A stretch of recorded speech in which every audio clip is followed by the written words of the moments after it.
صاحب خیر جوړي صاحب ښه ده ته چېرته لاړې بیخي غیب شولې څنګه چل دی که څه مشوره دې ونه کړه یاره کاري صاحب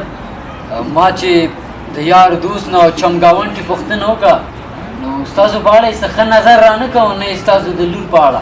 په دې خاطر بس زه هم غلی شوم قسمت به مو نه و نو ګوره بچي هغه ورځ که ما تا ته ویلی وې چې د خلکو خبرو پسې مه ګرځه خپل ژوند په خپله جوړ کړه زه پوهېدم چې تا نه منله ته خبرې د څه نه زما بیخي لور شته نه